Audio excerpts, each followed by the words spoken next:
I wasn't feeling that great, and I wanted to lay down. Put on the TV, the door was closed, and I had her lay in bed with me. I know my dad was at home.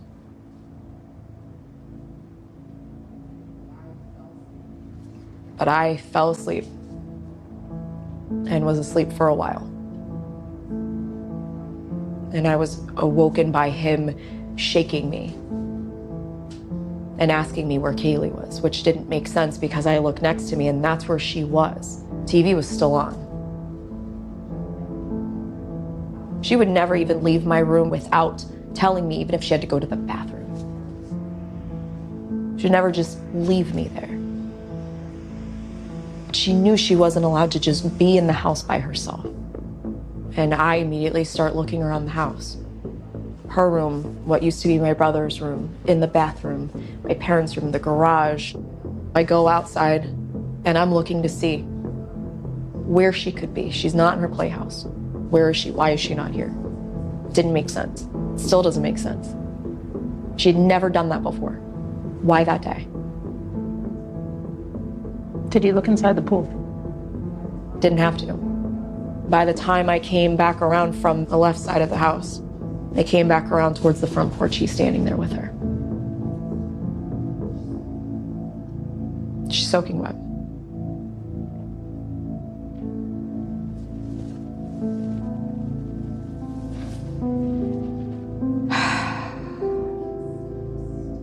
I can see him standing there with her in his arms and hand her to me and telling me that it's my fault, that I did that I caused that. And I just collapsed with her in my arms. What did she feel like? She was heavy. She was cold.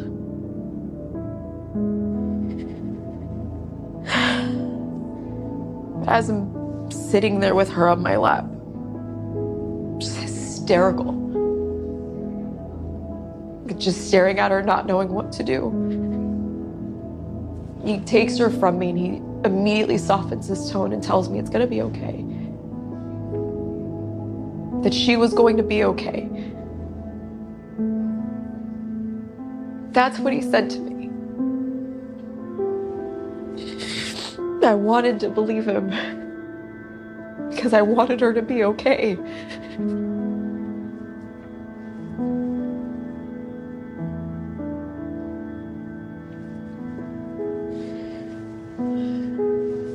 And I don't know how long I sat outside. I don't know where he went. He took her from me and he walked away. I know he went back in through the screen doors and he went back into the house. But I don't know where she went. And I don't know what he did. There are too many scenarios of what could have happened, but her drowning in the pool is not one. It's not possible. In most scenarios, it would be plausible. Not in this one. The ladder wasn't on the pool. It's the only way in or out for her or for me. So what was your thought on why she was wet? Something I still can't piece together. I wasn't the only one home. I'm not outright accusing him of murder, but it wasn't an accident in the pool. And I know people are gonna question, well, why didn't I make a phone call? Why didn't I call 911? Why did I even wait to tell my mom anything? But I didn't tell her anything. Why lie? But I have to live with that. Knowing that I failed to protect my child. I failed her again and again and again because I still protected the person who hurt me.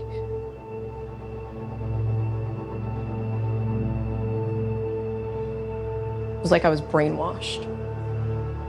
And it wasn't until much later that I started to really realize why.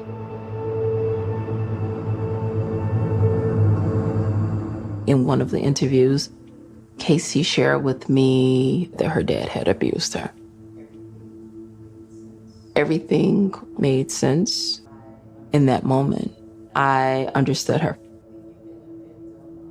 When you've been a victim of sexual abuse, you pretend that nothing is wrong.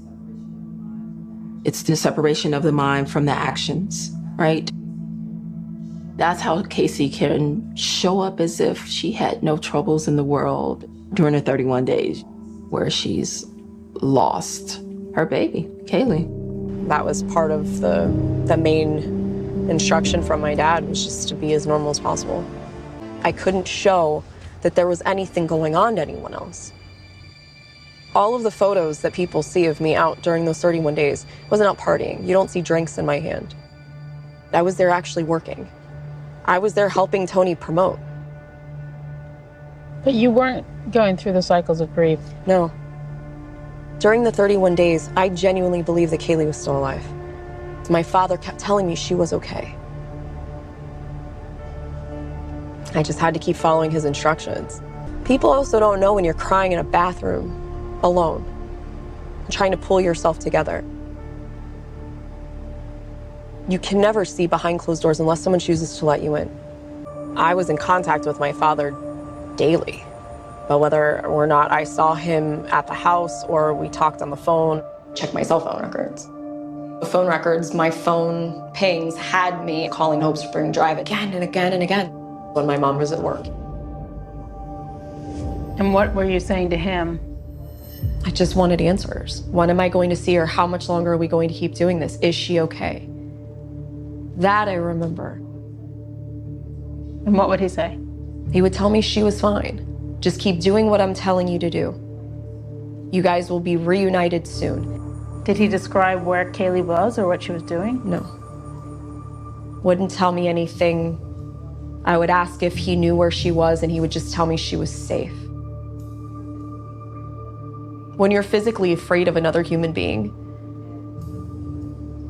and you were conditioned to say and do what they wanted you to say and do, even as an adult, you're still going to revert right back to it. So you really believed he would have kidnapped her from you and put you through all of that? That made sense to you, that he would do that? At the time, it did. It just seems incredible. For 31 days, you're still in that space of... I was still in that space even a couple weeks later when I was in jail. I was convinced that she was okay. Until December of 2008. My name is Annie Gotterwis, and I was once best friends with Casey Anthony. Casey was a good mom. She took care of that child.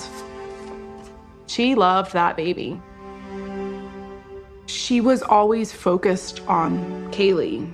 You know, she was a part of her. She was everywhere that she was. It's very clear when I talk to the policemen, they all very readily tell me that the motive here was somebody who wanted to go out dancing and was ready to kill her child. No way. No way, shape, form. I don't believe that for a second. I understand how they will say that. I get it. That's not the Casey that I knew. No way. She didn't kill her child. Like, all the pictures that circulated on the news, on social media, there's a matter of, I would say, maybe half a dozen pictures that are from half a dozen different nights over the span of a 3-year time period. The media made it like all she wanted to do was to kill her kid and go out and party. It's not the Casey that I knew. She wasn't ever like the life of the party. She didn't go out with us all that often. She was your typical mom. I mean, she loved that child. There's no way. No way she killed that baby. They have a TV on, though, in the far corner, and it's the live footage. And all you see across the bottom is body fat.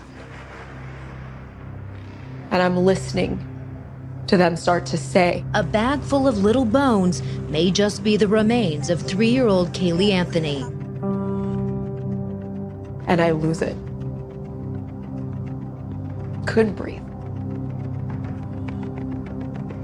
Because that was the confirmation that she wasn't coming home. Because all of that time, I still held on to that shred of hope that she'd be okay.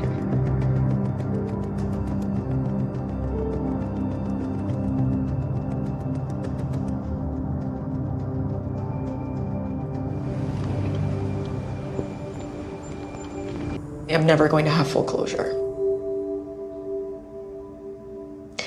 And the irony for me is I think that's part of the reason why people are still so hooked on this is because they feel they need closure.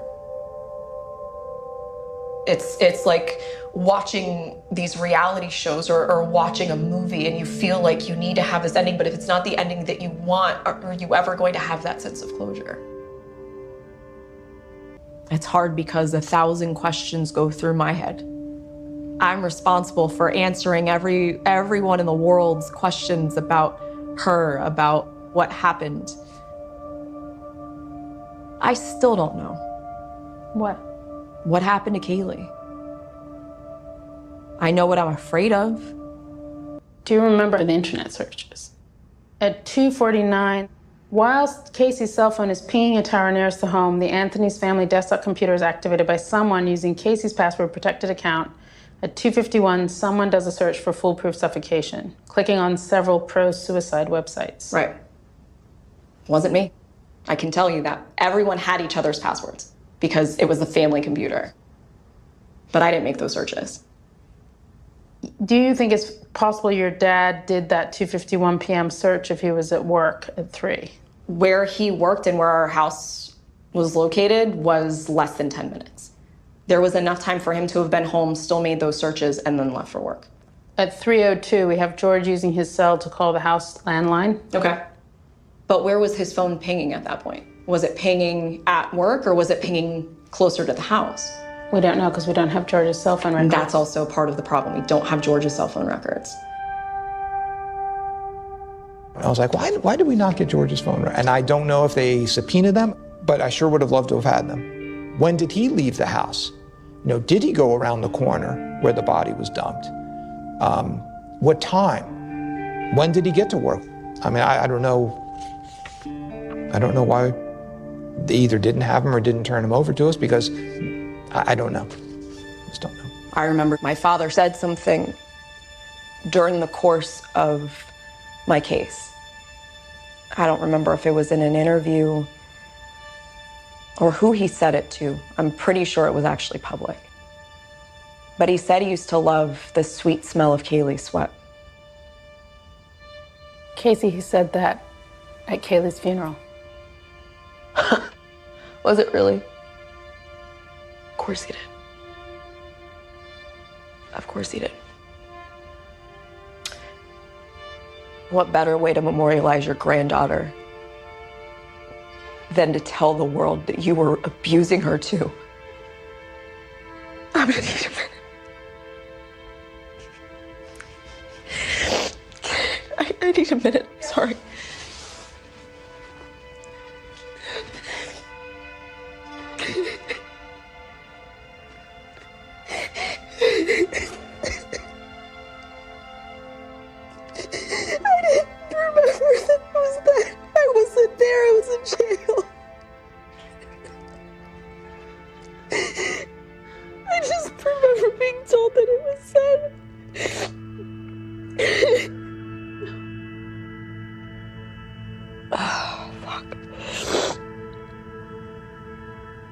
Why didn't he call 911? I wasn't the only one that was home. And why, after all of this time, keep blaming me for something I didn't do? Why?